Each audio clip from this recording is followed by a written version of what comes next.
Read. Round them up. Guys. Flag of the United States of America and to the republic for which it stands, one nation, under God, indivisible, with liberty and justice for all.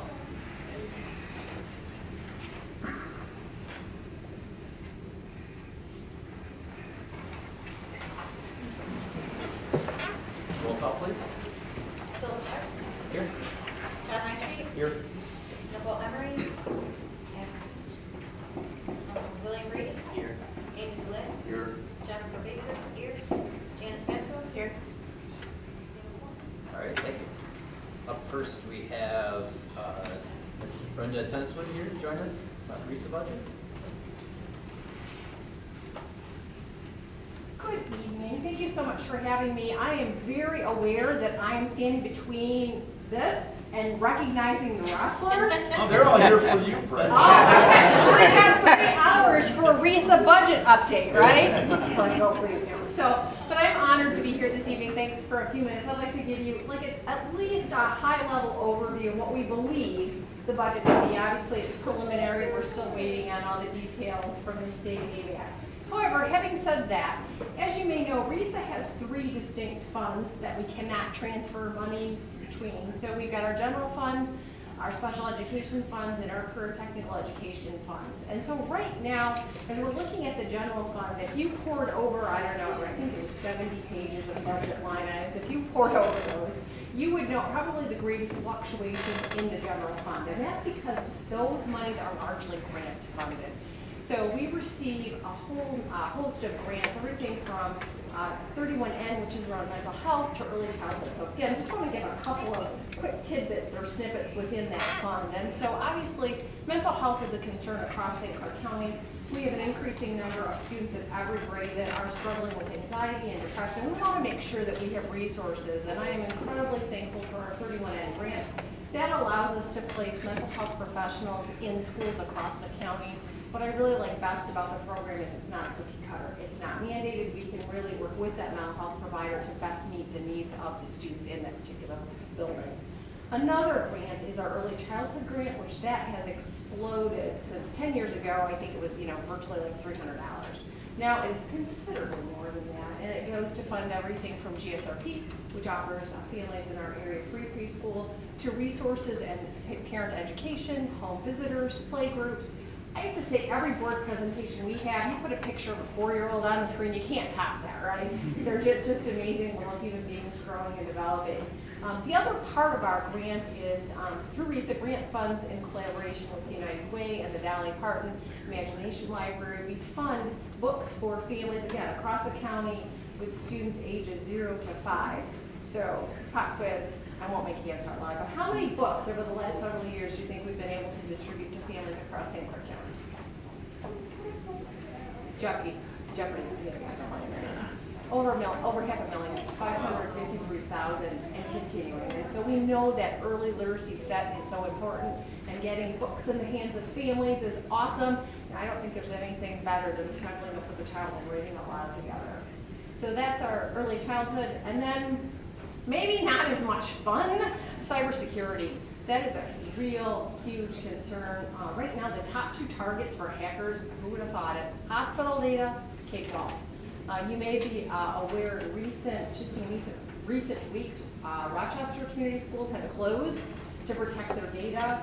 And so our IT department is on it. They've been exploring a whole host of tools, everything from looking at new applications, servers. There's a new product called CrowdStrike that detects potential hacking activity. And then most recently, our board approved the reconfiguration. We're not adding a position, but we're reconfiguring a position so that we have a chief cybersecurity officer, to pause to get it right. Their job is going to be devoted solely to looking at cybersecurity, both internally at RESA, but then also as a resource to our local district. So those are some snippets from our general fund. Special education, if you looked again at the multitudinous line items, we are adding a classroom at Woodland. We know we've got increased need. We need to add a teacher and 2 paras minimally. We're not exactly sure the age. We're waiting to see some of the referrals that we're anticipating coming in with the next couple of weeks, but we will be adding an additional classroom at Woodland. Also across the county within the last several years, we've just seen an increasing number of children who have needs that potentially are not being met to the best of their ability. And we want to be able to have a whole host of services, everything from behaviors that can come out and work in a classroom alongside a teacher to a standalone EI program. And so we're making strides toward that. And honestly, we're looking at both a short-term solution and a long-term solution. Long-term, it may be building a wing onto Woodland, or potentially looking at another room allocation. Right now, we're trying to find a short-term home so that we can get up and going with the program. And I know at every superintendent's meeting, our superintendents are asking me for an update on their progress on that. And then last, but by no means least, CTE. A couple weeks ago, I had the honor of welcoming our students that went to Skills USA off the buses after they came back from their weekend. They were exhausted but proud, as well they should be. We had a number of students medal, more than we've ever had medal, but I think it's just a great experience. I think the challenge there at Tech is we're full. So we're trying to look at a number of options, one of which is leveraging our second year work-based learning so that we're increasing the number of students who are work-based learning their second year. We're also working with local districts to say, gosh, can we partner with you as a way that we can help you create a CTE program in your high school? And then we are also looking potentially, I've got an area in our high bay area of in the 24-25 school year, adding another program physically on site. So continuing to brainstorm and look at a number of options. Obviously, super proud of all the students that are involved in our tech program. Career Technical Middle College is also something that we're hoping to expand over time. What an amazing opportunity for students to come to Tech, go to SC4 and get 60 credits free at no charge to them. So great opportunity for our students. So that's probably the most concise overview of the RESA budget ever.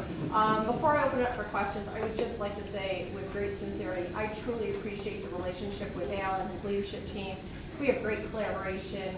RESA really takes its mission of serving to heart. I do individually as well. And so we're here to help in whatever way, whether I can do that personally or RESA as an organization. So, but very appreciative of the close relationship we have. Any questions? I really appreciate you coming out, Brenda, and you know, this board heard me say several times how much I appreciate the relationship that we have. There's not a time that I don't make a phone call up there where they either have an answer or they return the call immediately.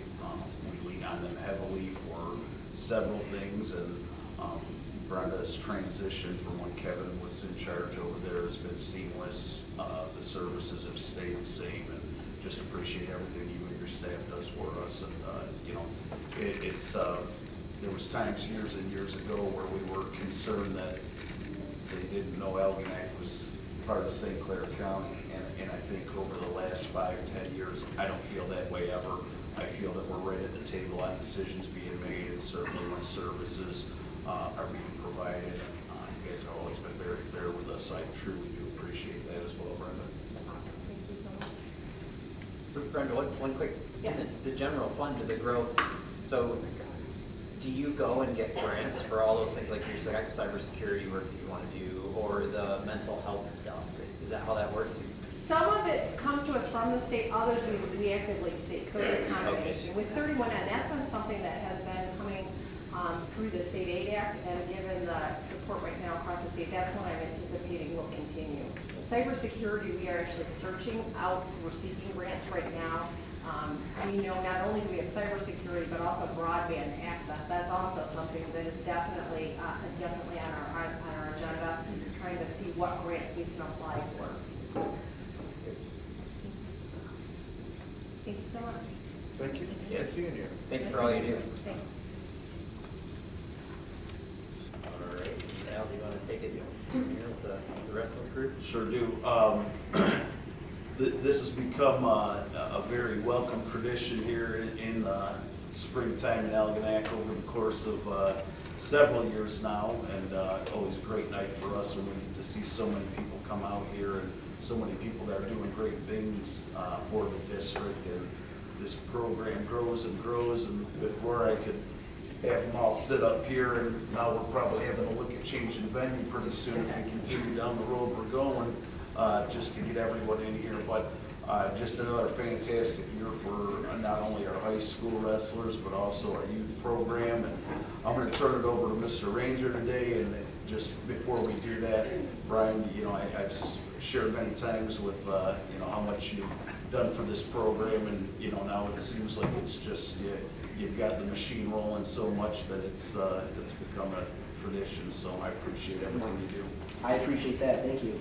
Every year we kind of say, like, arguably this was the best year in Algonac wrestling. Statistically, we might actually have the argument to back it up this year, 100%. And again, like Mr. Lato said, we have high schoolers here and youth here, so we'll get them, who are the really important ones, the wrestlers, out here soon. But again, thanks to Mr. Latos, the school board, administration, staff here at Algonac, at all our schools, especially the parents and the families, my wife and my kids are back here too. So just a quick round of applause for everyone that supported us, like helped us have this such great season. So let's go high school team first. So high school team, if you come over here, maybe stand behind me as I'm talking. We were able to get a good chunk of them here tonight. The baseball game got switched to 6:30, so some are out there playing baseball right now. For a variety of reasons, we don't have them all tonight, but a good chunk of them. This year, we were 37-1 during the regular season. That was tied for first in the state of Michigan for most wins in the season. That actually broke the school record for wins in the season. This year, we set the school record for most takedowns in the season, most pins in the season. So again, arguably the greatest regular season we've ever had. We were BOE champions for the first time ever. So that was cool. Something that we've been looking to do for a while now. Just knocking on the door, finally got through this year. We finished first at every single tournament except for one, which was the Macomb County invite, which is every single school in Macomb County, plus a bunch from St. Clair County. There's almost 40 teams there. We took second behind Dakota, who's actually the only team that gave us a loss on the regular season too. About 3,000 kids go to school there, and we have about 400. So we're pretty proud again of what we put together during the regular season. Towards the end of the season, we were ranked as high as number 2 in the state of Michigan for Division III. We were able to win our first regional title at Richmond, which is my alma mater and obviously one of our big rivals. So we beat Richmond pretty much 3 times in their home gym over the course of 3 weeks. So that was a very memorable stretch as well. We followed that up with a trip to the state quarterfinals where we knocked off Portland, and then we just had the narrow loss to Whitehall in the state semifinals. So top 4 in the state is a team. So that was really impressive. And then before I get going about some of their individual accomplishments, our team also finished academic all-state. We had a team GPA of 3.81, which was the 5th highest GPA for a school our size. So team knocked it out of the park. Are you guys still doing handshakes, or you want fist pounds for these guys or anything? Handshakes good. All right, so I'm going to send them around and I'll call out their individual stuff. So high schoolers, if you go get recognized by these guys, we'll walk the square here. Yeah, go ahead and lead us. So again, that's the team accomplishment. So again, best season in Algonac history.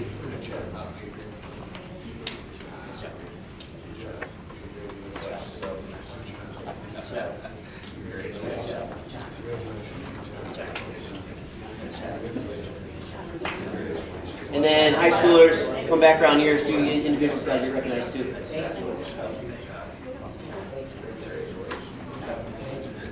Before I read off all the stats, again, I want to say thanks to this community. I mean, we had things like fire escorts, police escorts in and out of town when we accomplished those things again here. After team state, we go to individual state, which is in Ford Field, and we ended up having quite a few qualified. Normally we have to arrange like a crazy carpool for that. But actually a community member, John High Street, actually let us use the church van and got us down there without having to spend any money, without having to worry about the headaches. So just a kind of example of the support we got this year was phenomenal.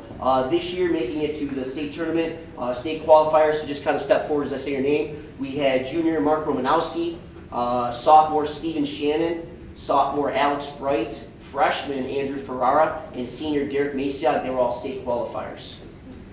Finishing top 8 in the state and receiving all-state status, Lucky Garten finished 3rd in the state. He's playing baseball right now. Reed Hiltonen shook off a torn meniscus. A month later, was all-state. So that's pretty amazing. Reed Hiltonen took, which did 5th in the state. Josh Kasner, 3-time all-state athlete, 5th in the state, throwing no-hitters out there on the baseball diamond. Chris Campbell's now a 2-time All-State athlete. He took 6th in the state. David Clemens is now also another 2-time All-State athlete. He took 8th in the state. So those are our state placers. And then last but not least from the high school squad, now 2-time the defending Michigan and current state champion Sky Langlitz.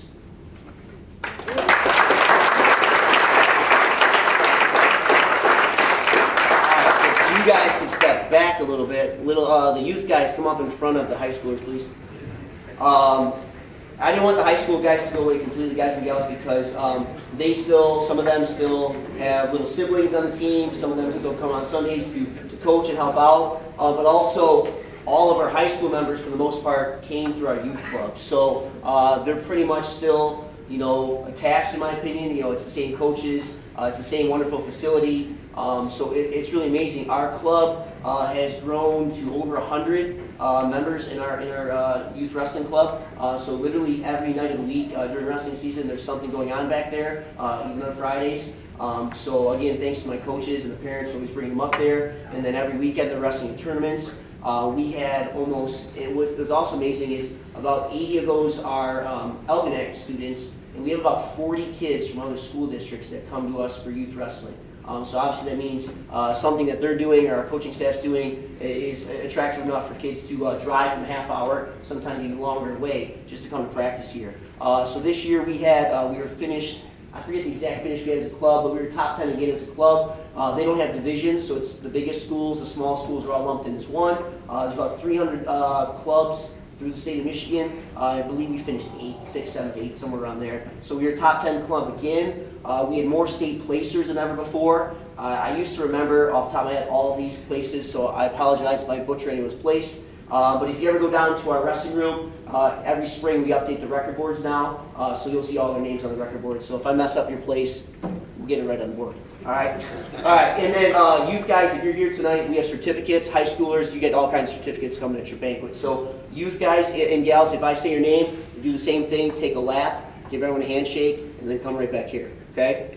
All right, so our first one, I know is here tonight. The ones that aren't here, I'm going to put those off to the side. I know we have Hunter Sweezy here. Hunter Sweezy was a state runner-up, first year of wrestling. Coach Kyle, actually you can pass out them as one of my dedicated coaches that's always in the building. Coach Kyle Willie's going to pass out the certificates. Noah Bonet, 3rd in the state. Isaiah Al-Shamali, 4th in the state. We got Emma Ranger, 7th in the state. We got Gabe Al-Shamali, 7th in the state. We got Chase Skobler, 7th in the state. We got Gianna Mayer, who is state champion for us this year. State champion. And Cole Reeves, who is state and is also wearing his belt from the national tournament. He's also a national champion too.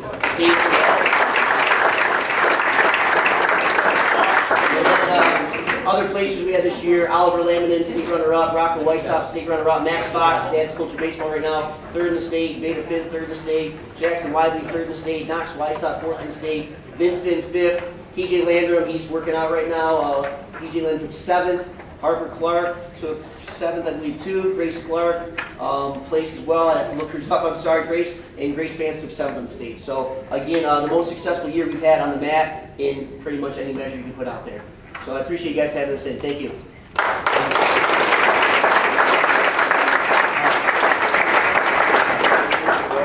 Where you want the picture out here by all them? We can all go that way. We can have the rest of them. All right, wrestlers over here. High schoolers, We're gonna all take a knee. You're gonna stand behind us. Okay. If you're tall, you really gotta take a knee. Okay. I'll be in the front.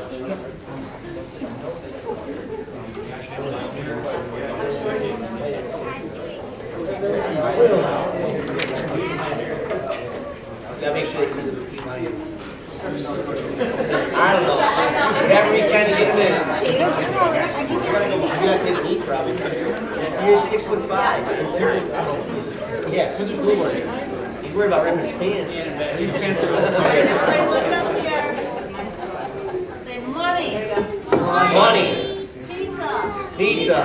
Bids. And wrestler. Thank you. Thank you, guys.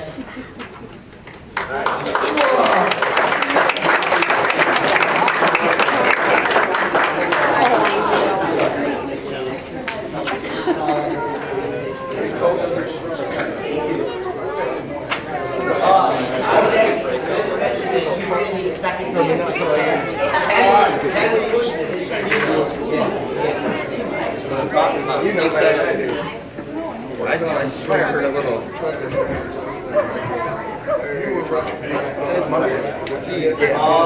Ken Thomas was the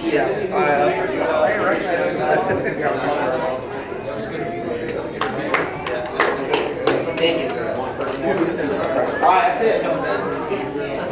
You guys are welcome. We're welcome to stay. Everyone's welcome to stay if you want. Cookies, you want cookies? That's it. Thank you. Thank you. High school parents, May 7th. Know your uniform, get it in. No, not good question. We have a good graphic. Come here. Next week.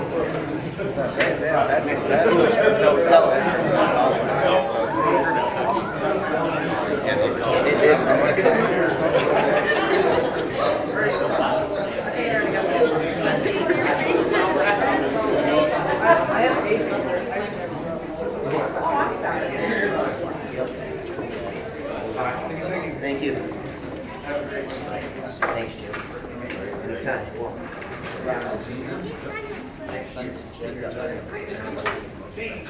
I'll mention that the Board of Education reviews all consent agendas, agenda, personnel items, treasurer's report, and bills listed.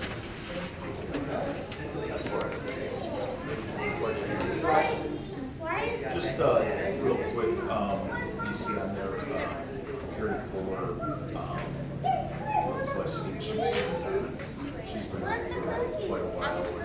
It's her contract. She has to send out a letter to the board asking to extend her leave, so that's what it is. Her intention is to come back as soon as possible, so just wanted to clear that up just to let she's on there, so it'll extend by one school year, so she'll next year. When she comes back,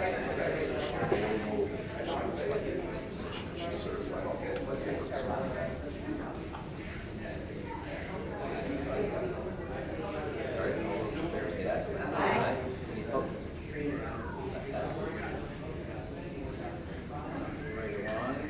First, we have the RESA budget and tech programs talking points.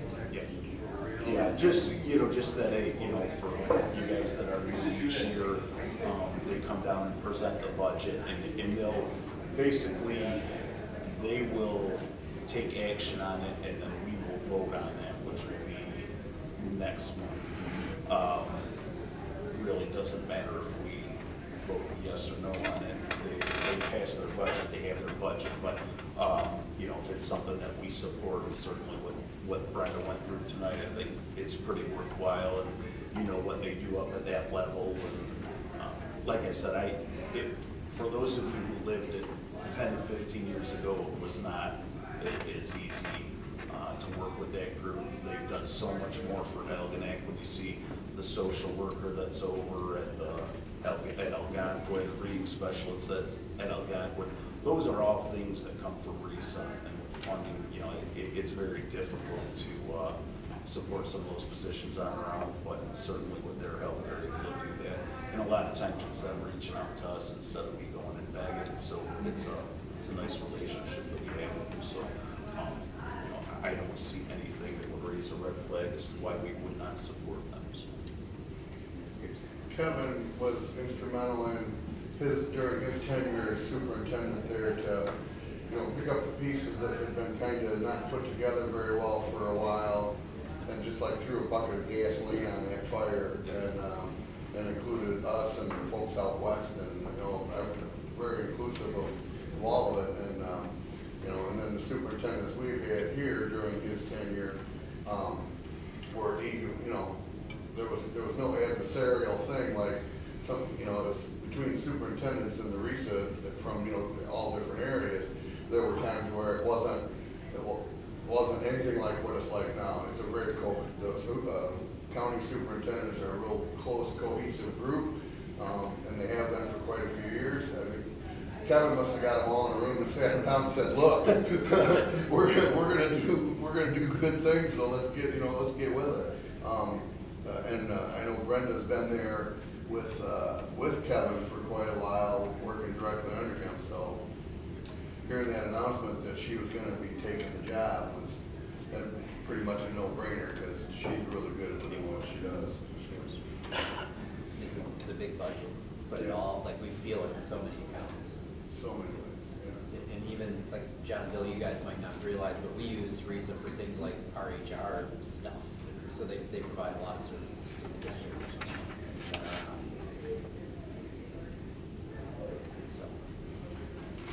All right, up next, 5B is our Neola policy update for street. And there's in your board pack, there's a summary of that stuff. So I sat down with Wayne right over our spring break, and we knocked this out in about 2 hours. And there's nothing really on here. There's a couple things I wanted to point out to you, because there's some changes to a couple of our policies that might sign of the times, kind of, I think, things. But you know, the one that comes into play is the tobacco policy. When e-cigarettes and vaping and all those things kind of started to become more prevalent, you know, they weren't really, we talked about use of tobacco and tobacco, you know, in the old form, and, you know, there wasn't a lot of specifics to vaping and those types of things. So this policy has added those. It's also talked about what the tolerance is it after school, and, you know, and we've always been tobacco free, and those policies have now kind of gone toward 100% tobacco free at after school events at the school and these types of things. And I'm not saying that that's 100%, you know, that's the rule, right? And I'm not saying that people don't break the rules, but our policies reflect that we're moving in that direction. The one thing in there that was interesting, they talked about,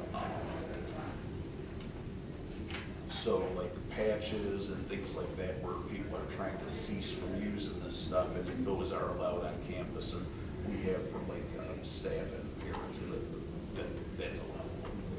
So it's just a couple of things, and you can kind of see the changes there. There's one policy that I did not include in it, and I did it purposely, and it's not something that we had to adopt, but it's something that at some point we're going to have to weigh in on. So the artificial intelligence stuff, and some of you people know it as the chat GPT, and if you don't know it, the kids certainly do. And what role that's going to play in education going forward. And so in talking to Wayne, he said that there's a whole bunch of stuff out there that probably needs to be legally vetted at this point. And so his suggestion is we keep it on in the topics of conversation, we watch, and then when they have a policy that they feel is something that's, you know, or we're ready as a board to say, yes, this is what we'll accept, and no, this is not what we'll accept. And like I said, I think there's a whole lot out there still that is not known, and, you know, where that's going to land, and how schools are going to police that, or if they're going to police it. So I think that we'll keep our eye on that one when it comes to the forefront. Obviously, I'll bring it to the board, and we'll hammer out how we want it to look in Algonac. But, you know, it's one of those ones. Keep your eyes open, keep your ears open. It's coming, and it's going to be something that we're going to have to weigh in at some point on. So, anecdotally, are we seeing term papers that look chat GPT? I mean, I wouldn't know, but you know, they're pretty darn. I'll tell you, this is quite some time back, and I'm sure I wasn't the first to the party, but I did go on to just play around a little bit with the different ways you can manipulate these things, and it's pretty amazing. When I said, you know, give me a research paper on this and write it as a average 10th grade student, and as quick as you can hit the button, it spits it out for you. And you know, it's, I don't know, it's a different world. It just blows your mind, and how you track that, and how you keep up with it.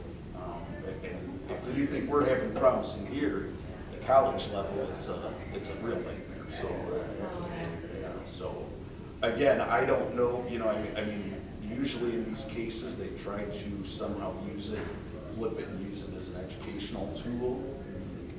But, you know, how you delineate and how you find out what's been written from a student and what's been done that way. Is that easily detectable at all, or? Well, actually, it's funny that there have been stuff that I've afforded to some of our teachers that actually there is that you can plug in things now and they can detect if it really was kind of written by so they are trying to come up with the technology to detect those type of thrown out there. So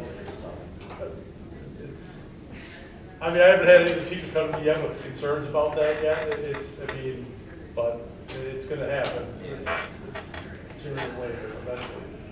And it's some of the things that we had talked about, because being an old English teacher, you know, it blows my mind that someone be able to get one past me, which I'm sure they did in the past. But even at that, you know, and I think you would be one of the ways to combat that a little bit is, you know, you have checkpoints along. For example, if I was doing a research paper, checkpoints along the way, watching how, you know, you might have to monitor a little more closely. You know, I don't know that that's foolproof, but at least it might curb some of it. So anyway, that one I'll bring to you. Other than that, the rest of them were pretty. There was a couple minor changes in some of them, but I think that that cover the major ones. We'll have a second reading on that next month, and then they'll be we'll take action next month, and they'll become policy. What else? Were they recommending the whole service animal thing? Yep. Yeah. So look, I'm glad you brought that one up actually, because I probably didn't mention it. So, as you know, we do have service animals that come to the school. We have Terry Stoneburner's brought them here and has talked about that before, and certainly something that is therapeutic for a lot of our kids, and you know, we know that we can use it now. These policies, and you could have went a couple ways with it. And up until this point, we've always bounced things off of Gene if we had questions. All I changed, and if you look at the policy, the only things that I checked were that in almost every case that they would have to clear it with the superintendent to bring them in. So, and what I would do is obviously look for certification, look for the papers. I mean, they're registered dogs in most cases, or they have the training papers. So, you know, that way we're not just letting any animal come in and start running government. Yeah. So those are the things that I added. They had a few where it was defining what a service animal is, and then beyond that it was what would the process be. So, you know, we have some groups, like I said, Terry's one of them. She brings her kids in, or brings the dogs in here, you know, a couple times, probably once a month, just so kids are familiar with her, and when they're reading, or you know, if we have just doldrums of winter, and nice to bring them around. So she's great about that. And there's several groups now that have reached out and said, you know, if you ever think you're having a day or having a crisis, let us know, and we'll be out there. So.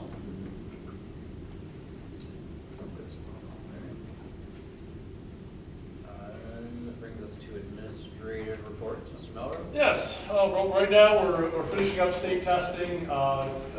Next couple days we'll be doing our makeups for SAT and PSAT. Kids were great getting in like the primary testing, like our 8th grade group. Every single kid showed up that day. Like, I mean, that's never happened. It's got to be first. Yeah, but so the kids did a really good job. So we have very few kids actually we're testing tomorrow for the makeup. So the kids have been doing an outstanding job. Abby's been running through doing the MSTEP testing here in the library computer lab. And then starting on May 15th, we'll start our final NWA spring testing with the kids. Last Friday, we had our 3rd quarter middle school roller skate trip. That was our 3rd quarter award for the students. Took them to great skating in Shelby, and kids were super well behaved. The owner said it was the best group he's had come through there. Kids did really well. Few tumbles here and there, myself included, but except the kids had a really good time. And then for our 4th quarter reward trip, is going to be going to Metro Park for the 7th, 8th graders. So it's kind of a continuation of what we've done in the past. NHS blood drive, we'll have another one on May 5th coming up. NHS is also doing the color run on May 20th. And again, the proceeds for that are going to go to Paul Mullen, who's battling cancer right now. Baseball had a couple of cool events this past weekend. Friday, they brought in lights and they did a game under the lights here. They beat Port Huron 5-1. And then on Sunday, they played at Comerica. They beat Marysville 13-2. Again, I was there, and there were quite a few people there from Elginak. It was just kind of cool, great experience for the kids. And also, along with baseball, they said they won again today. But softball, they won the first game. They're winning the second game today. And soccer's been doing really well. They lost a close one today to Almont, but they're right in it right now with the group. So our spring sports are doing fantastic. And then we're kind of getting to the end here. So it's the seniors, the last week, their exams are May 24th to the 26th. They'll be done after the 26th. We have a prom on May 31st. And then graduation senior awards is June 9th. So into the end, it's great. Thank you. Mrs. Stage? Right. So we're right in the middle of MSTEP testing. The kids are battling through it. They're doing a great job, taking their time.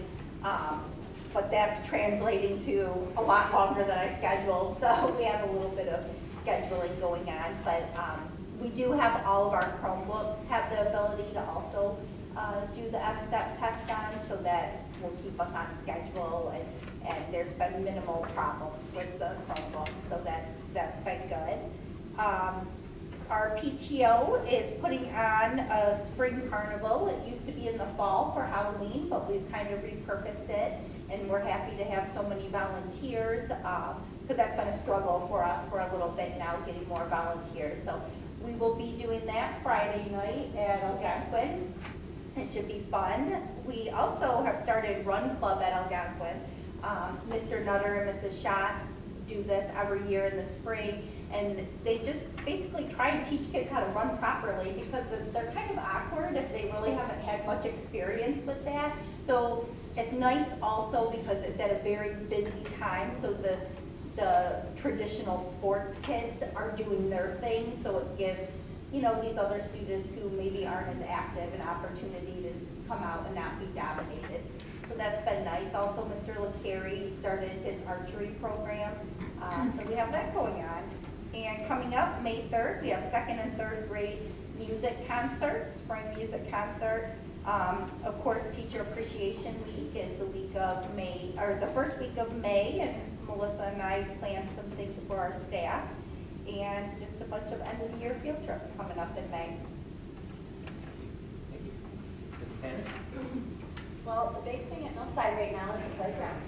So our new playground is installed, and we were able to open it last week, so that's been very, very, very exciting for the kids. They're loving it.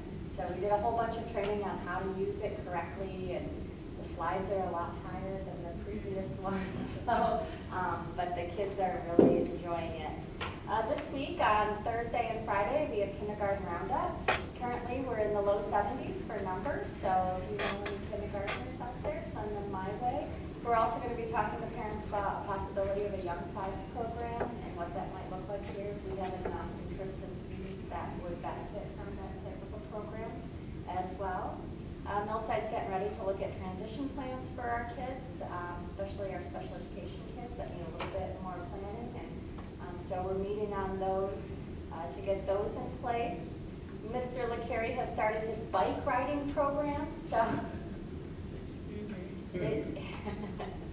you have to be careful walking into the gym at any one time, because you may see them, but they can't stop. I mean, you're taking your life into your hands in there. They do have helmets on, but your shins may not survive. So they're loving it, though. They're doing a great job. Lots of field trips coming up for us as well. So busy time in the elementaries right now. Busy and fun times going on there.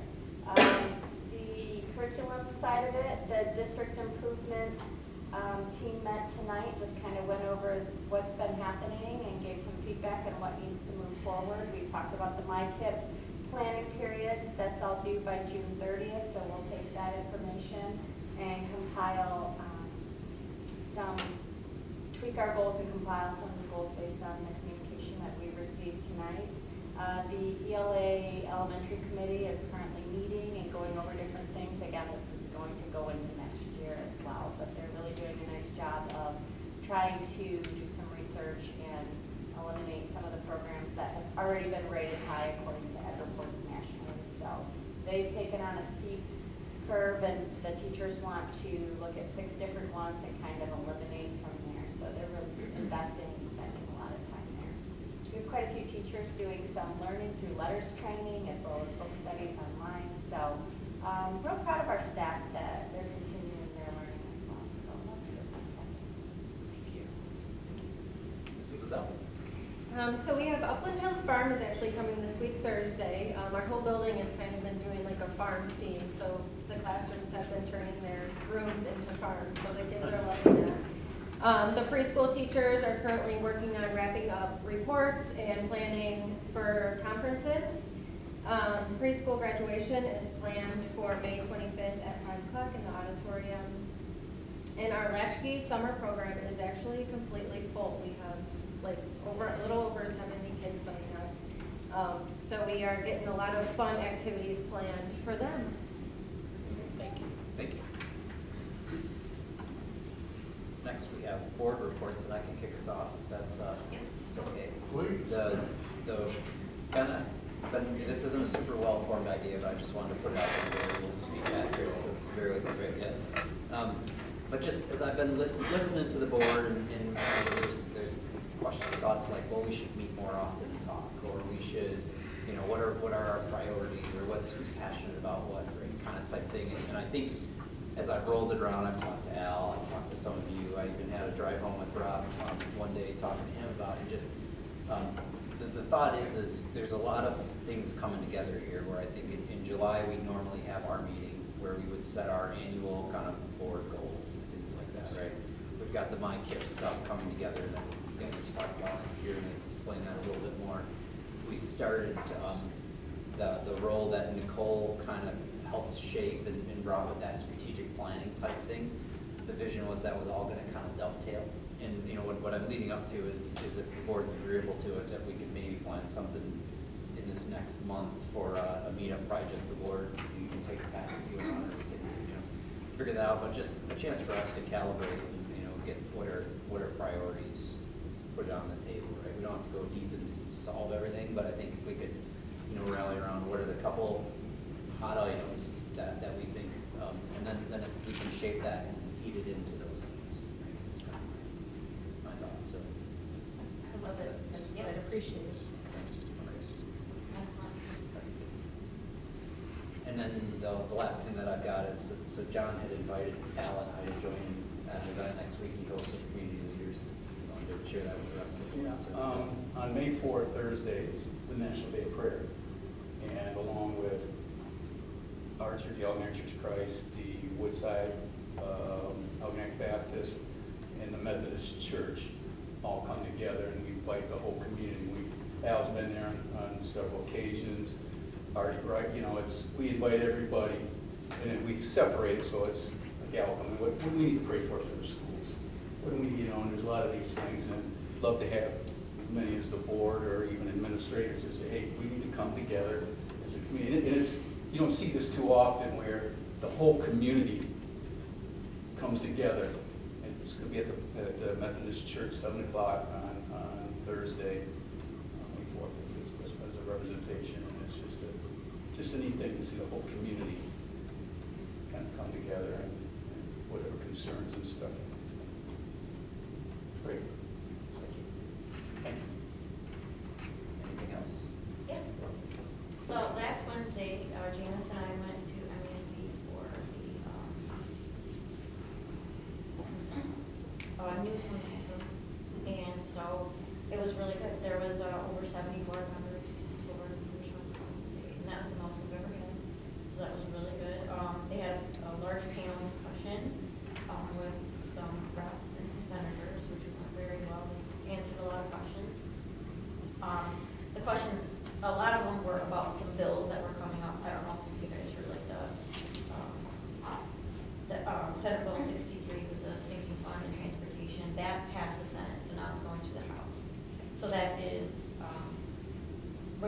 the wording, whether it's sinking funds that are current, if you can have transportation to it, or if it's going to be sinking funds in the future. Right, or only new ones, so that the wording is not clear yet.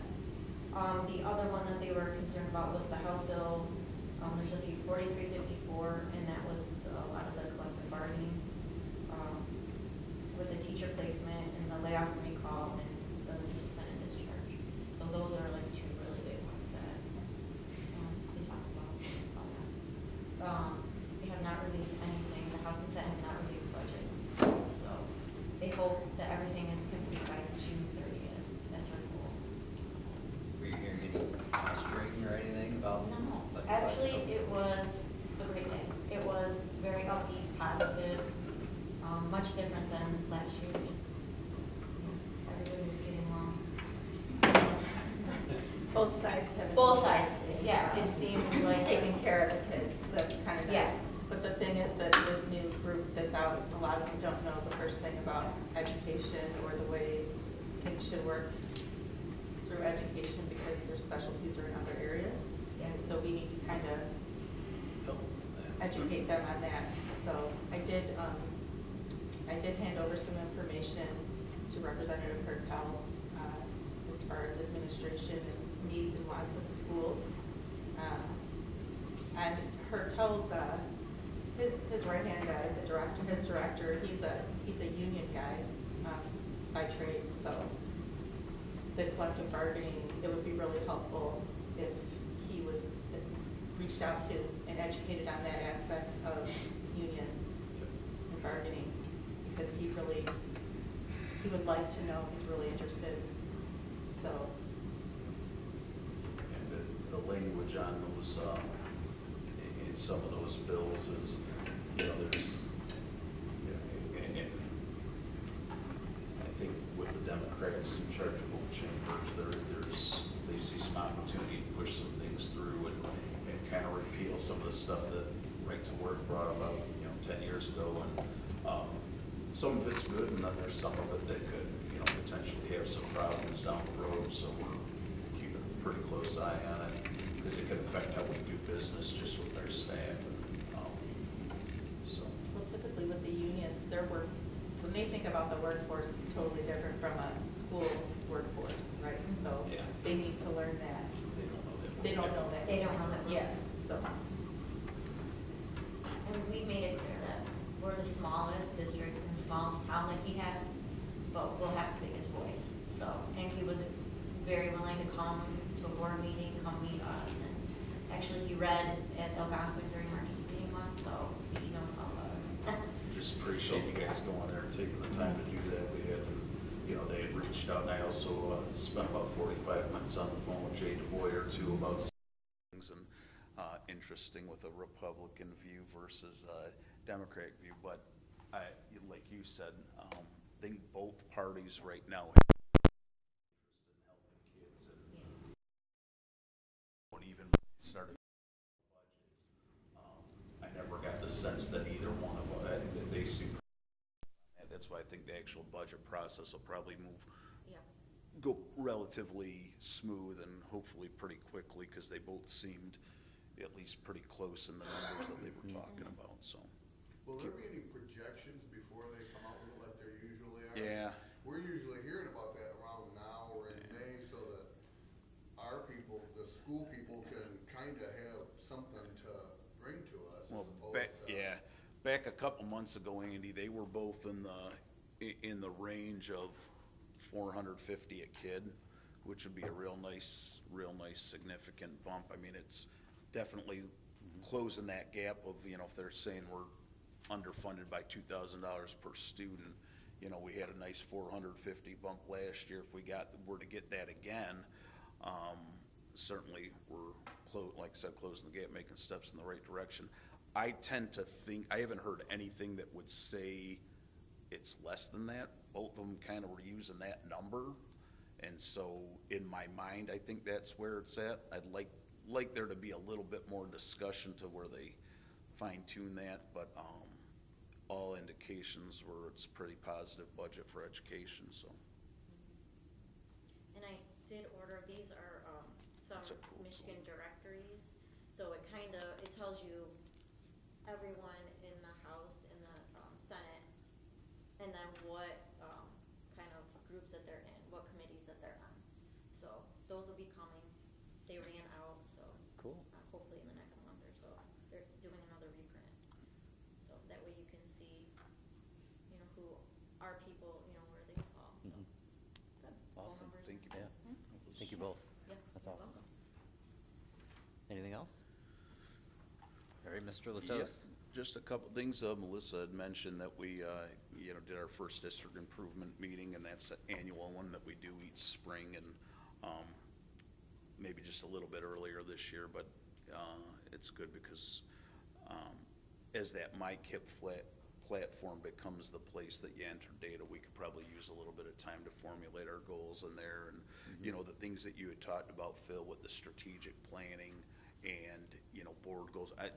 It's a continuous, all-encompassing kind of platform, so there's probably a space for all of that. So as we're looking at our strategic planning, excuse me, stuff like that, that platform probably guide us, and based on the goals that the district sets, and we got some real good information today to base those off of through that group, and I think that'll be a different process, but I think that they've got a lot of the bugs worked out of the platform, where the first year or two it was very difficult to, not really user friendly, and I think it's getting more to that point, so we should be okay.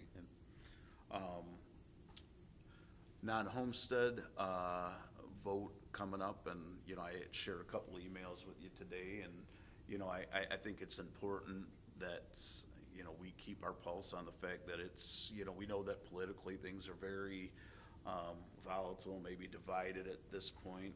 We know our community's a conservative community by nature, and these things used to be fairly easy to pass, and I think in the political climate that we're dealing with, the best thing that we could do is get out there, and again, my talking points are when you look at what's to gain versus what's to lose, and I understand that ballot language is not very clear. There is lawyer speak in there. There's no way around it. There's certain terms that they have to use. We've tried to, and I'll continue to send stuff out next week again, and reminding people to get the votes. But the reality of it is that vote can be carried by our parents, and so getting our parent groups out there and really pushing the fact that it leaves a $4.8 million hole in our budget. That's 25% of our entire budget.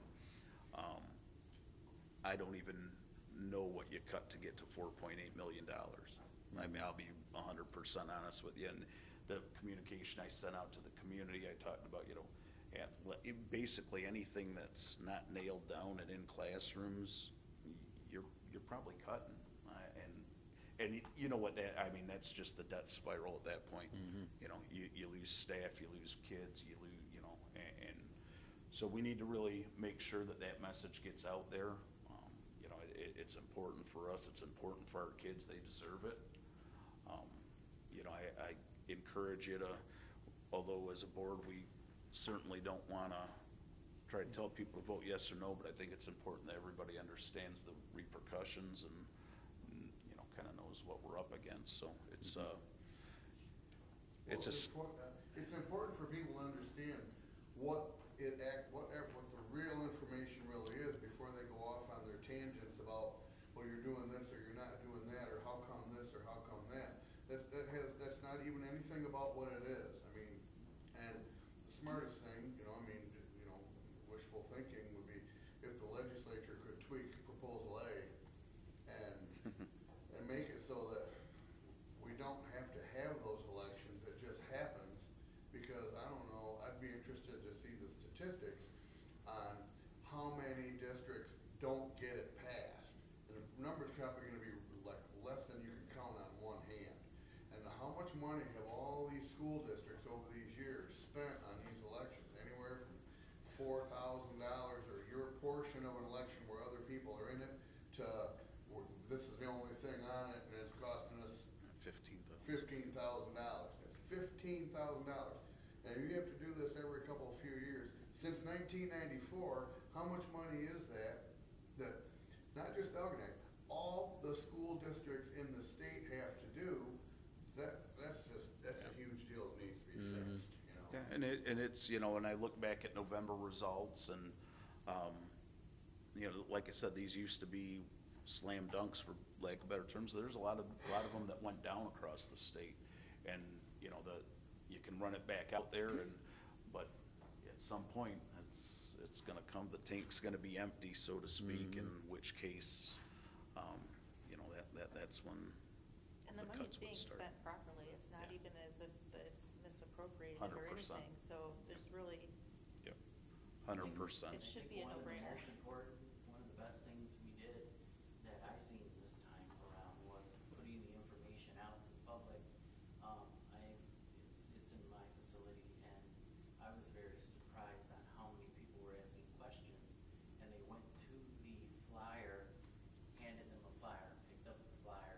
It changed their minds of where they understood how they were and why they were going to vote. They had a whole different opinion when they started. Yep. I think that really is something that helped us a whole lot. Yeah, and Bill, I've got, and since that's one out there, I've got a lot of phone calls on, you know, and a lot of them kind of think they know what it is, but they need to, you know, have someone kind of push them over the top with it. And, you know, and then there's some, like I shared a couple emails with you today where I don't think those people's minds are going to get changed, because that's not about anything we're doing in Algonac or anything we're I just doing. don't think they understand. I mean, my own parents didn't understand. Sorry, parents. Yep. But they didn't understand what it was all about. They thought that they only had their one home, and they thought that their taxes were going up. Yep. So they explained it to them, and they read it. And there's so many others out there that don't understand. But that, what you put together, I'm going to put more out. Yep. And it's a great education tool. Well, in the last 10 or 12 years, since folks started saying that they didn't understand what the whole thing was about, or where I started to ask questions, going back to probably Mike, Al, Yep. we started putting out these flyers and stuff, and putting out that information. And the superintendent would go to the Rotary Club and the whoever and the whatever, the different organizations, and explain it to, you know, and have a spiel to give out there. And this has always been available. You know, you can lead the horse to the water, but you can't make him drink. And you know, now with the political climate the way it is, and you know, I don't want to pay any taxes on anything. It got lost again. People have been voting on this since 1994, and now all of a sudden it's an issue. That's, you know, that's part of the discourse. You know, not just here, everywhere. So. Well, it's the idea again that with the letters, you read the letters, that's what people think. Right. Yep. This is all schools, you hear that on the news, you know, all this stuff, and so how do we stop That this? must be how it is right now. How do we, and it's telling me, no, it's not, stop. Yep. So, again, I think that, you know, I don't think you try to change anybody's mind. I think that you just try to educate your parents and let them know, you know, this is what kids need and this is what they deserve, and you know, that's the message that I think we need to get behind, and you know, hopefully we're. You hit it on the head, right? It's if we get the parents in the school to vote, Yep. it's good. It will cover it. The crime could be we get a 20% voter turnout. Right. You lose. Yep. That's the sad part. Yep. And then we go in November. Is that the plan? We got talk. We'd have to talk if for some reason we weren't successful here in May. We'd have you know, August as a possibility, or November. Can run it twice in the same calendar year, so we would have to. Obviously, we're not going to sit back and let that happen to our kids. So we would have to figure a way out to get it back out there. But we'll talk in May, and hopefully it's we don't have to deal with it. We'll see where we're at. And then just real quick, lastly, I know you got my email regarding Algonac being selected for the adolescent clinic. Exciting news for us. It'll actually be located physically in the school. It'll be down on the corner, way back across from Mr. Sims's room in the science hall. And we have an entryway over there that we can do some things to secure the building with people coming from the outside if that's the case.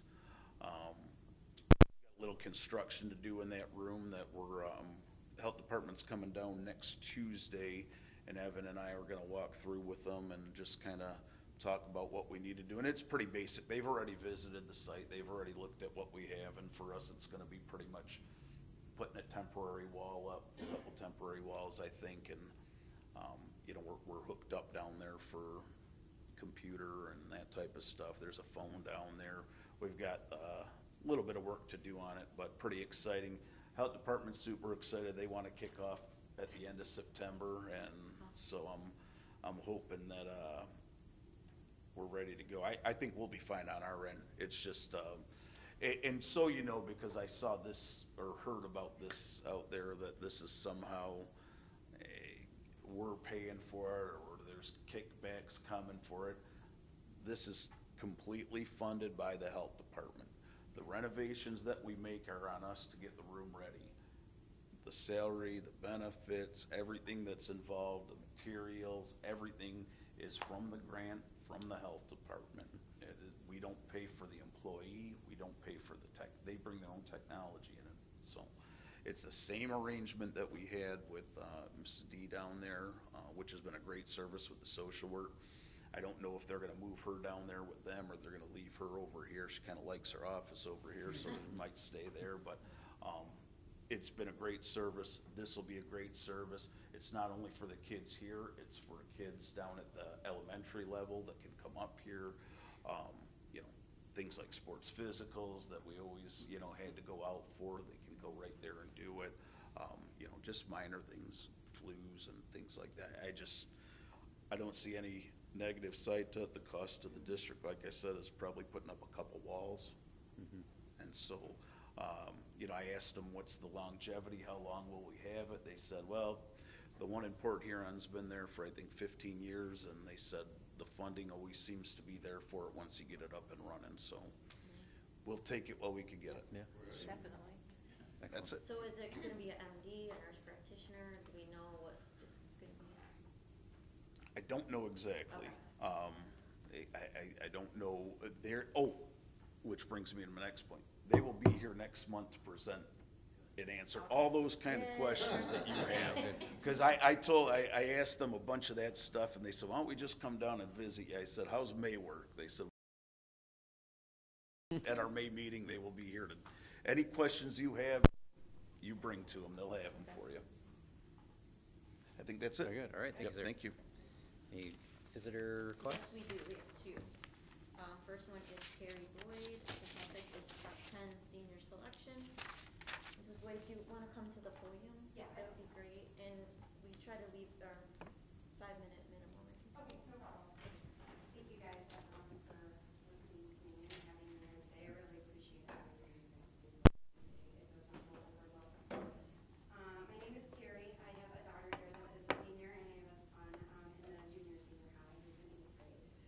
The reason I'm talking today is because I have concerns with the student handbook and the selection of top 10 and how it's being determined in LPAC.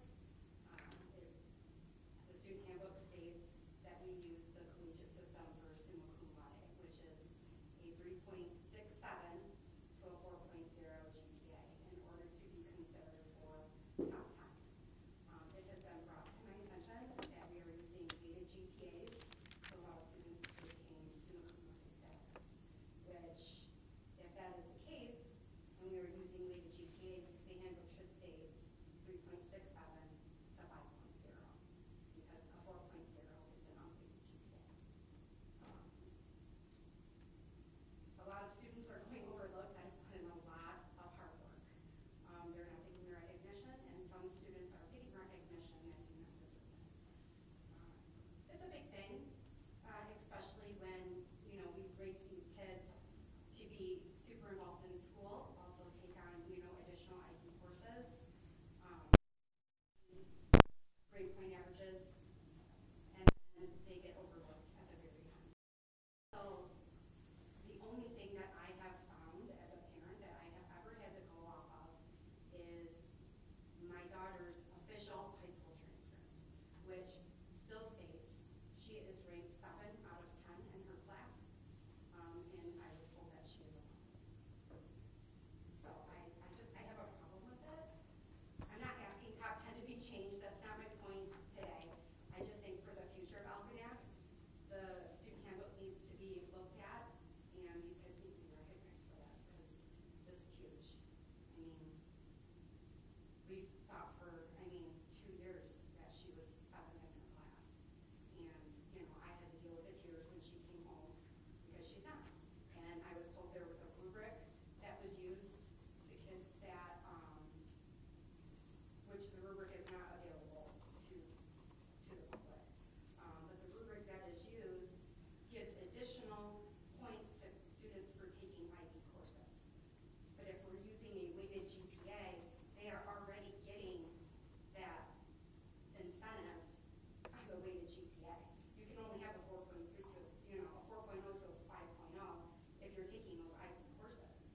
they're already getting, you know, points for that.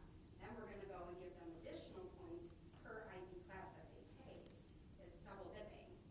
You know, it should be one or the other. It shouldn't be, and then they use SAT scores as well. Fine, I'm not a fan of the SAT scores. I think it has nothing to do with the school itself. I would like to see something more or less, if we're talking academic based, extracurriculars that are academic based, National Honor Society, I think CARE is maybe, student council, stuff like that. Those should be rewarded instead of not. It's strictly a state test, an SAT score, and the fact that you took however many IB classes. It doesn't matter if you take good in those IB classes, you're still getting additional points for them. And for students like my daughter, who did have a 4.0 unweighted GPA and a 4.3 weighted because she took IB courses also, she's not even top 10. Like, how does that happen? But somebody that has an unweighted GPA of maybe a 3.2 is in the top 10. I think there's a better way that we can be doing this as a school. And I know that, Al, you said that you use the principles, like your rubric that you use. Yeah. I'm not sure. I know that in the board's handbook it says you can use whatever you choose. Right, yeah, no. I don't know where that information comes from, but also what I've looked at is, you know, based on Anchor Bay School District, based on Green City School District, a 3.67 is not summa cum laude.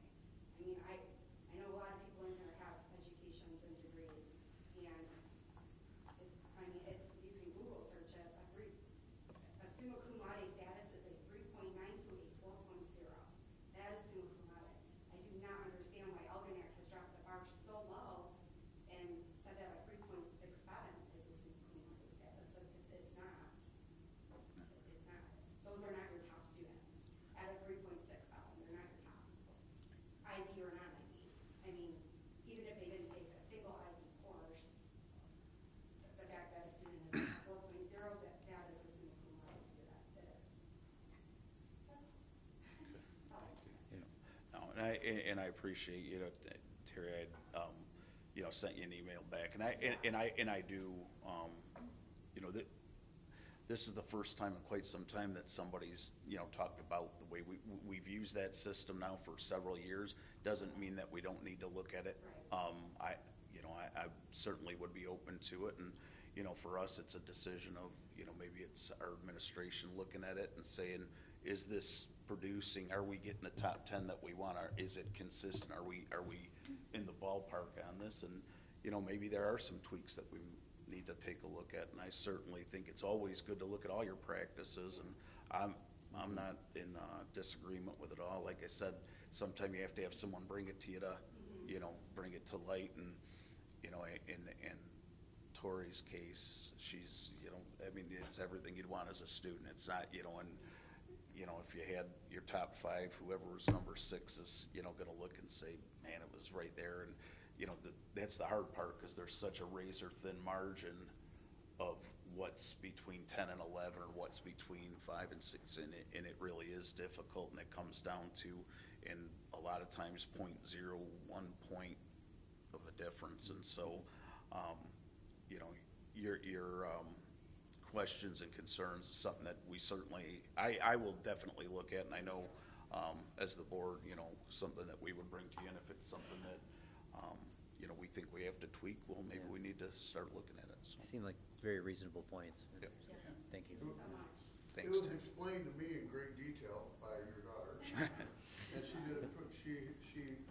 when she sat me down, she said, I need to talk to you, and she sat me down, and we talked for probably a good 20 minutes or so, but she had all of her facts. I mean, she laid it all out perfectly, and I'm like, yep, bring it. You know, I mean, absolutely.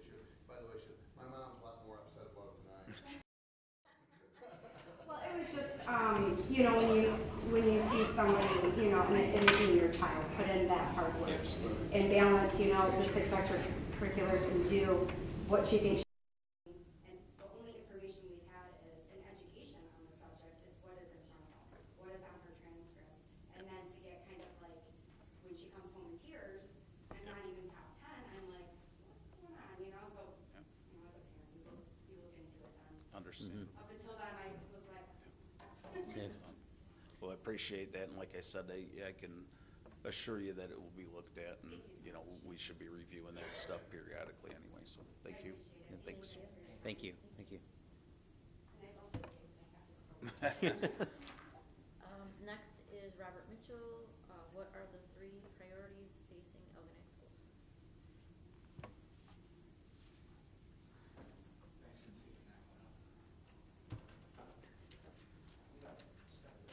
Yeah, you're good. Sure. Since you teed this up for me, I'm going to go ahead and mix things up a little bit and ask a question. What are you guys doing behind your laptops? Because I can't, you gotta speak up a little bit. Oh. No, Sir, okay. Yeah.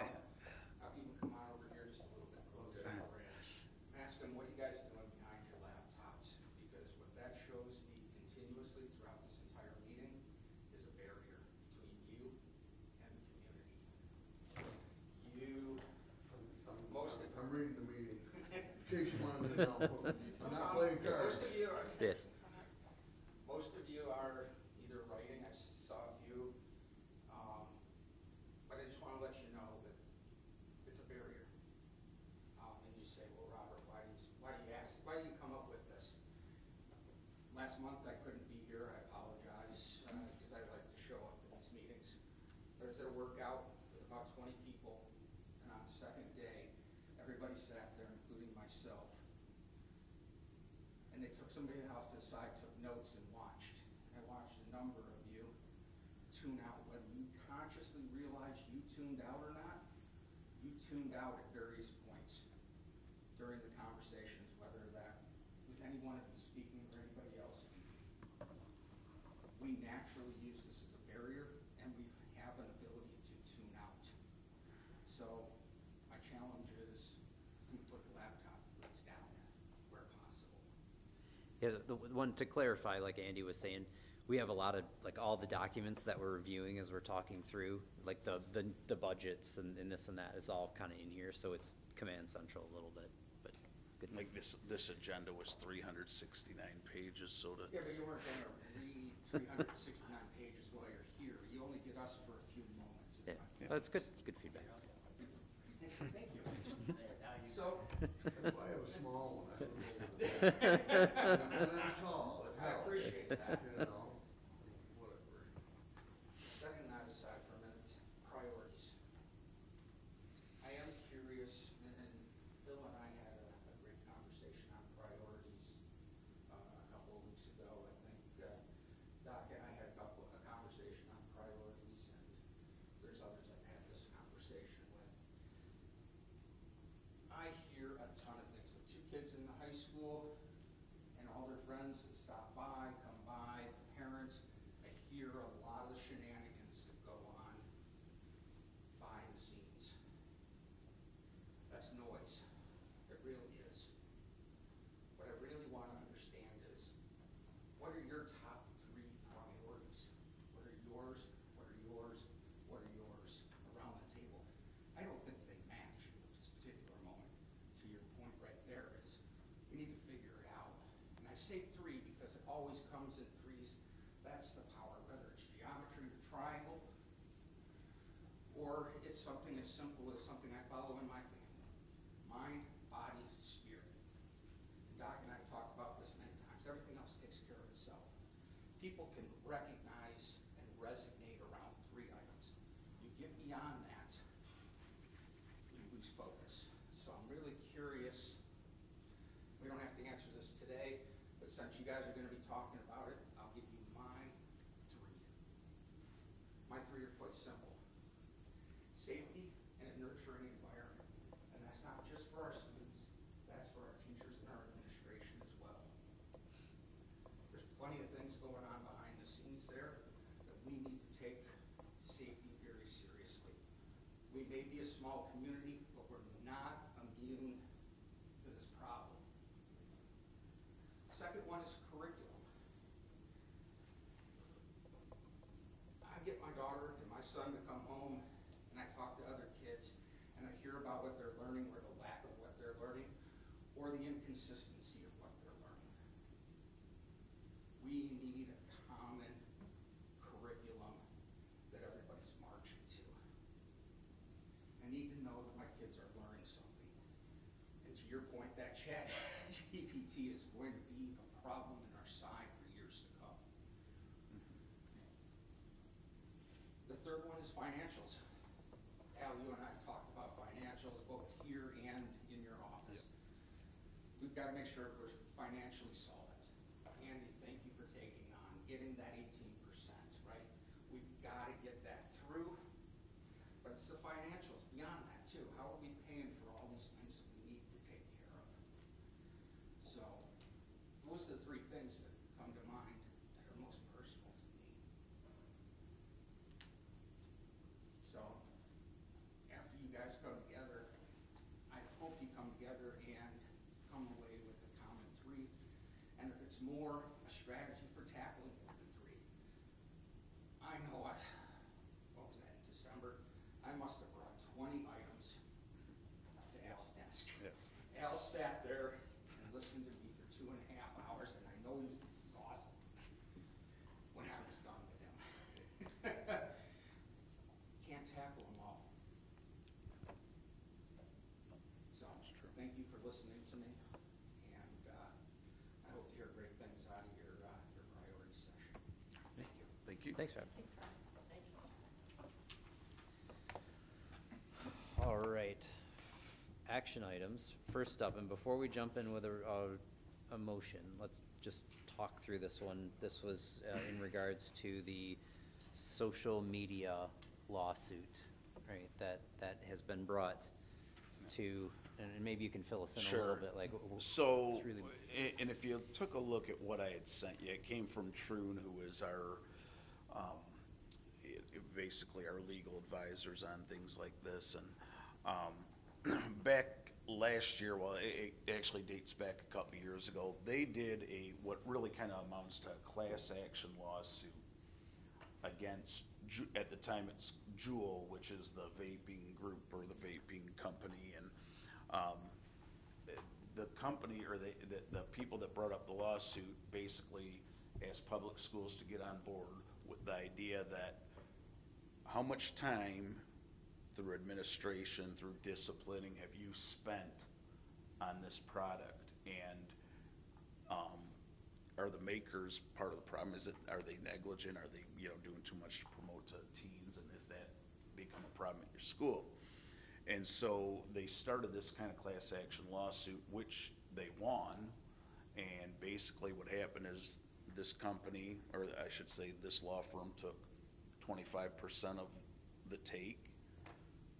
Troon took 25%. The other 50% went back to the schools that participated in it. The same offer is applying right now for the social media thing. They're talking about things like TikTok, other these media platforms that are spilling into the school, causing my principals all this extra time, our assistant principals chasing down all these TikTok trends where they do crazy stuff. And basically this lawsuit wants to compensate administrators for the time. And so if you take a look at the resolution that they had sent out, and the reason this comes to you is I got it about a week ago, and they need to know by May 10th if we indeed plan to be a part of it. I could tell you, talking at the SUPS meeting, our county, they do plan on, most of the districts are planning on being part of it. The split would be the same. The only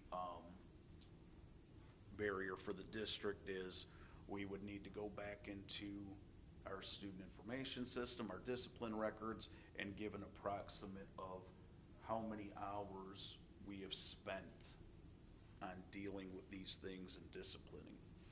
And that would be our proof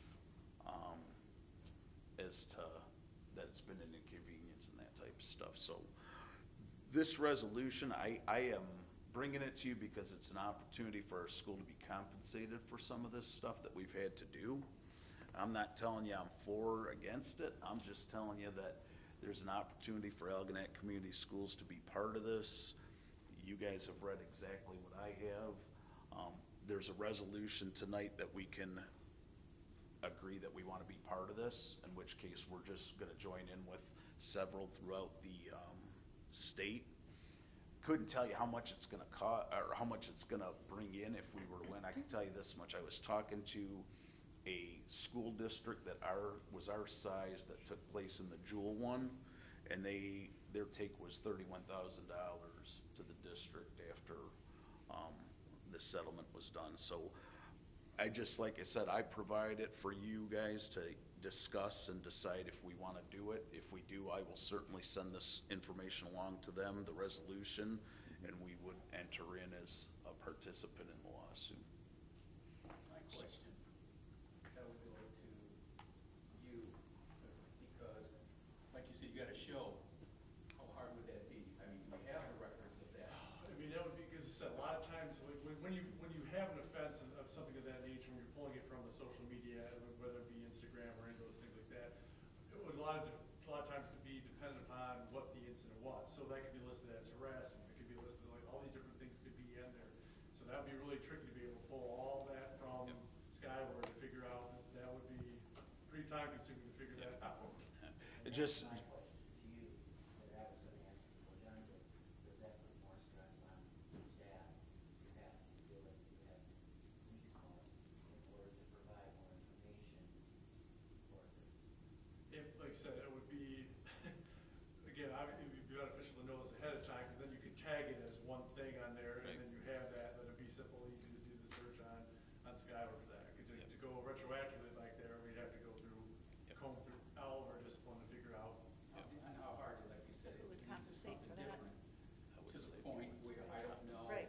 what So they're then- looking for, how much information are they looking for? Yeah. Is it, yeah, it's been an issue, but we tagged it because we know that, that's what I'm saying, how.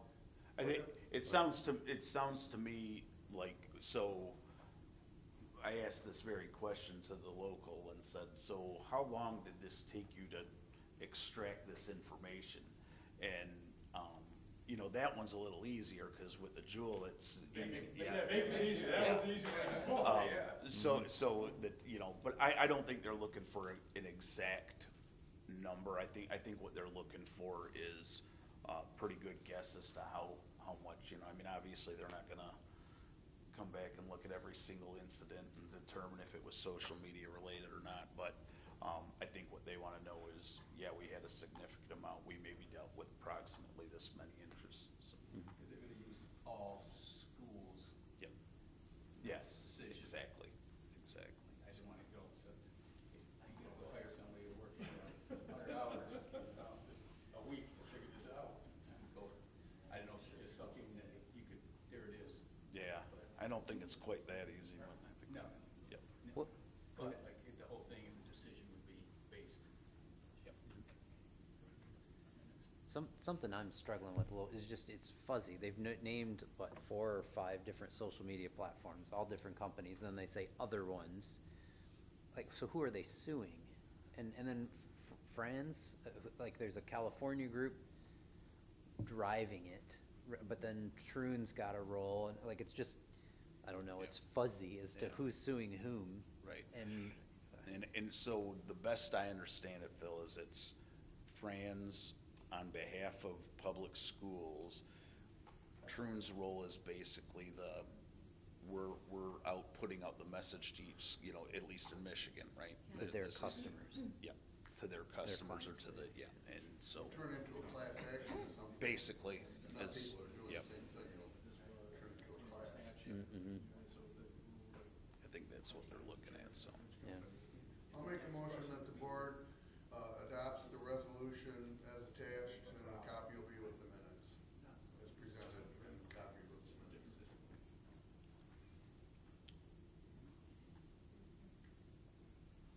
I don't know if I'm ready to adopt anything without, I mean, you don't know, Sure. and, I mean, Yeah.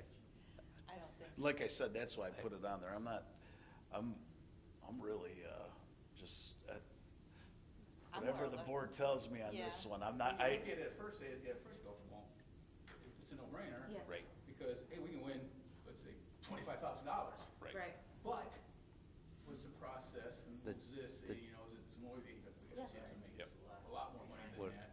motives? Talking, I'd like the vape one because that's pretty cut easy. and dry. You gotta get it out of school, it's a Right. rule. But how do you, I don't know. I don't know. Well, Seems like a lot of work.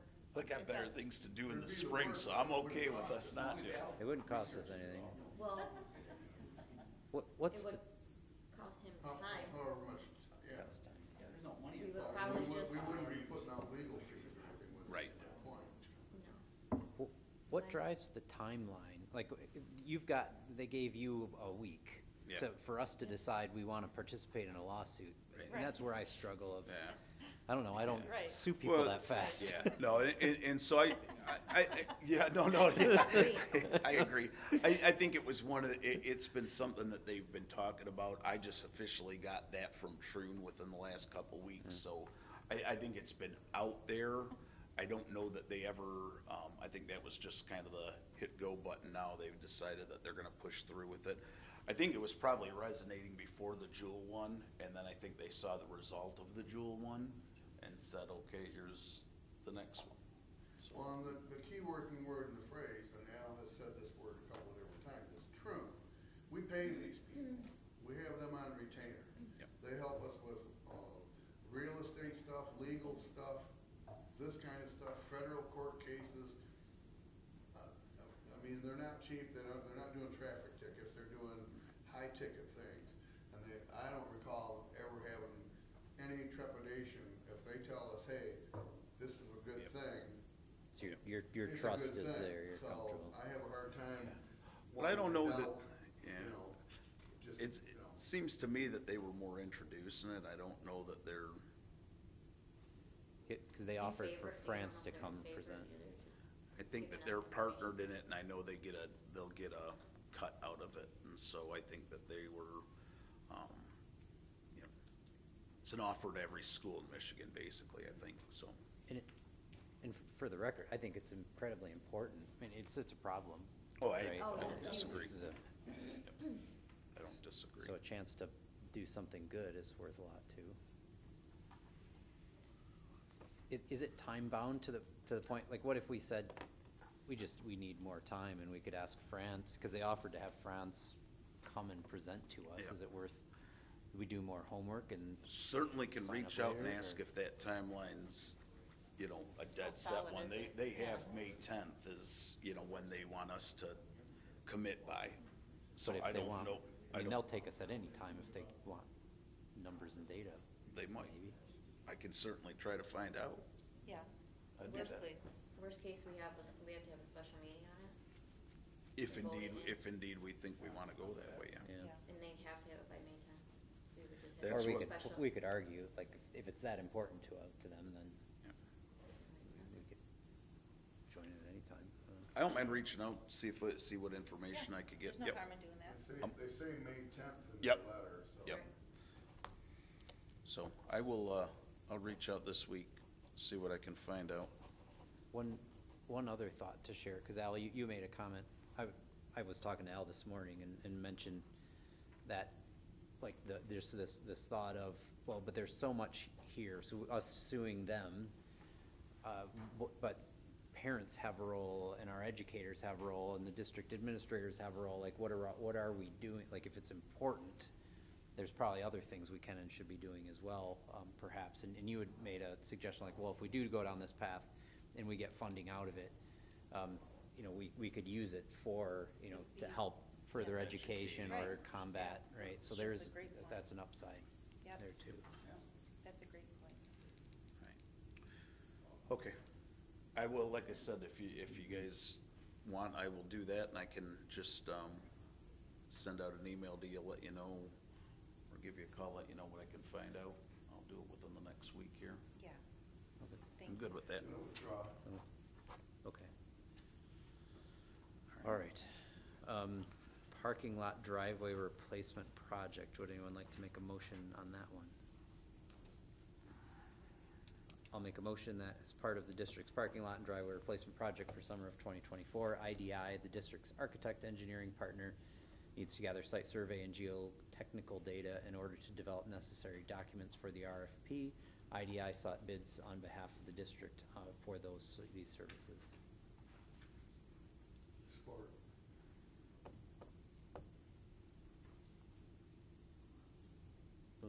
and supported, or did I do that wrong? Yeah, I we're might have supposed to jumped in. motion two, there's two motions. Yeah, the here. two individual, I see that one now more clearly in the notes. Take two, So Bill. we'll do, yeah, I'll be more specific.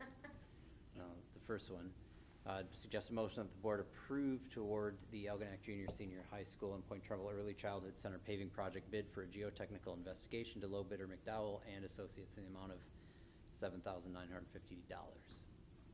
Support. Moved and supported. Any questions or comments on that one? All right, all those in favor say aye. Aye. Aye. Any opposed?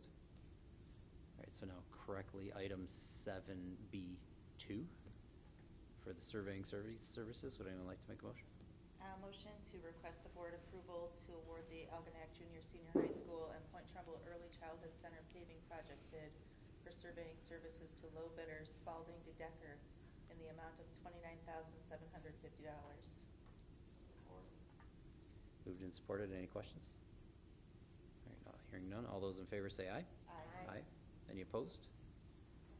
All right, that passes. And again, those are both kind of the pre-work, so to speak, for the project that will take place next summer. Mm-hmm. After IDI gets results from these two, then IDI will charge us an architect fee for designing the lots. Mm-hmm. So that's all part of the process. Right, Evan? I get that right? Yeah, they'll develop the parking lots, the procedures and thicknesses and all that, all the documents necessary to bid that project out, and some oversight on the project until its completion. Thank you. Well, this is somewhat unrelated, but surveying and geotechnical and repaving makes me, I think of like the Point Trumbull, the high school, the sinking area that's always flooded. Yeah, I think that's part of why they're doing what they're doing. Yes, we've got to consider drainage. Point Trumbull is a lake at certain points of the year. There's actually Mhm. outside. But we don't really want that Could in the parking lot area. stock some koi in there. Yeah, we have places that aren't big enough where parents are driving on the grass that then undermines the blacktop, so we're trying to take those all into account when we plan out the new parking lot. And then on the backside, make sure that company that does the work does the work as it was designed. Mm-hmm. Because that's partially the reason that our parking lots are in the shape that they're in. Yep. Mm. Good. All right, leading us to item 7C, Algonac Elementary and Millside Elementary parking lots and driveways. Would anyone like to make a motion for that one? I'll make a motion to request for approval to award the Algonquin Elementary and Millside Elementary parking lot and drive project bid to resurface and patch to the low bidder asphalt coatings at all.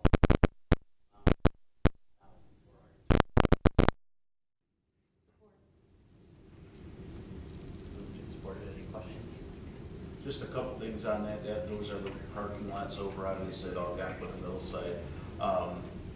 In starting to take on and look at some of these projects, Evan found out that where we need a total redo over here, ripped down, ripped out, and redone. Over there, we still have some life in that parking lot, providing we keep up with the top coating of it. So painting, fixing some of the problem areas can buy us a few years over there before we have to do.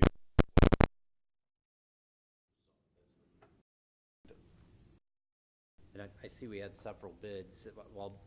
Although this is the most inexpensive one and we value that, we feel good that it's high quality? We use Jerry quite often for our patching around the area. Okay.